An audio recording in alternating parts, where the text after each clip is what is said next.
Dalam penelitian statistik untuk analisis data, ini yang pertama ada statistik deskriptif, ya, statistik deskriptif.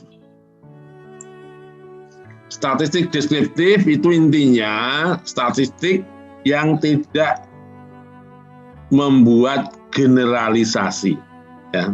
Statistik yang tidak membuat generalisasi. Penelitian bisa menggunakan sampel tapi tidak random, ya. Dan peneliti sekali lagi tidak membuat generalisasi, karena kalau membuat generalisasi harus ada statistik yang lain yang disebut dengan statistik inferensial. Inferensial sama dengan statistik induktif, sama dengan statistik probability. Karena kebenaran hasil uji hipotesis sifatnya adalah peluang. Nah, statistik parametris ada dua. Ya, maaf. Statistik inferensial ada dua, yaitu statistik parametris dan statistik non-parametris. Jadi sekali lagi, kalau statistik inferensial ini kerjanya berdasarkan data dari sampel yang diambil secara random, ya. Jadi kalau sampelnya tidak diambil secara random, seperti sampling purposive, snowball sampling, sampling eksidental, itu tidak bisa menggunakan statistik inferensial, tapi cukup statistik deskriptif. Nah, statistik parametris ini kebanyakan digunakan untuk menguji hipotesis apabila datanya berbentuk interval dan rasio. Nah, statistik parametris ini syarat dengan asumsi klasiknya, paling enggak data yang dianalisis ini harus berdistribusi normal. Tapi kalau penelitian yang tidak menggunakan sampel random, tidak perlu ada asumsi-asumsi seperti normalitas, ya, karena penelitian hanya berlaku untuk yang diteliti itu saja, tidak membuat generalisasi.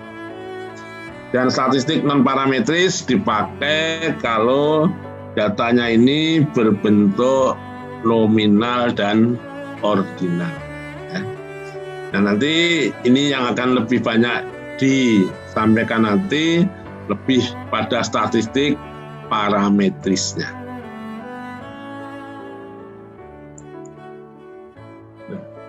Apa yang membedakan deskripsi dan inferensial?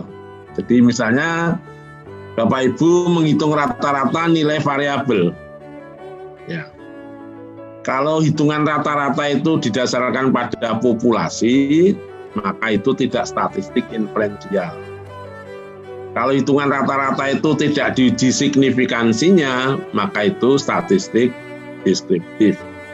Sedangkan kalau statistik inferensial itu ada uji hipotesis variabel mandiri, ya, yang menggunakan t-test satu variabel.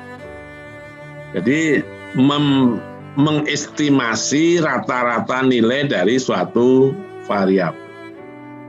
Yang kedua, menghitung perbandingan rata-rata dua populasi atau dua sampel yang tidak diambil secara random. Jadi misalnya meneliti antara dua kelas dan dua kelas itu tidak diambil secara random, maka itu statistik deskriptif. Tapi kalau peneliti ingin menguji hipotesis, ya, perbandingan yang diambil secara random, maka di situ akan menggunakan salah satunya statistik inferensial yang berupa t-test. Itu kalau datanya interval rasio. Menghitung perbandingan rata-rata lebih dari dua sampel.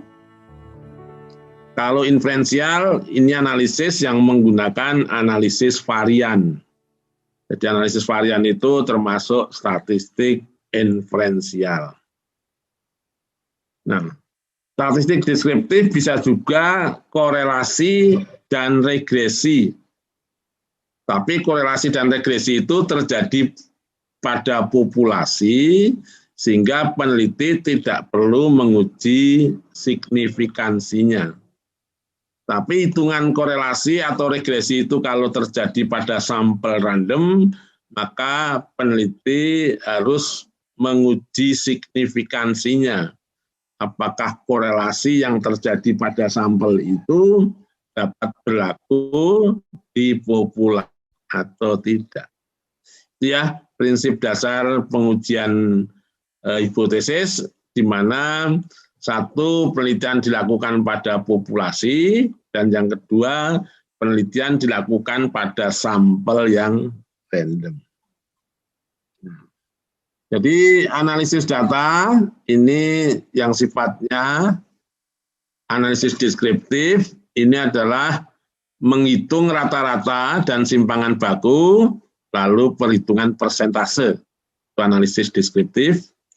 Dan pengujian hipotesis, ini menggunakan statistik inferensial, ada hipotesis deskriptif, komparatif, dan asosiatif, serta PET analisis dan SEM.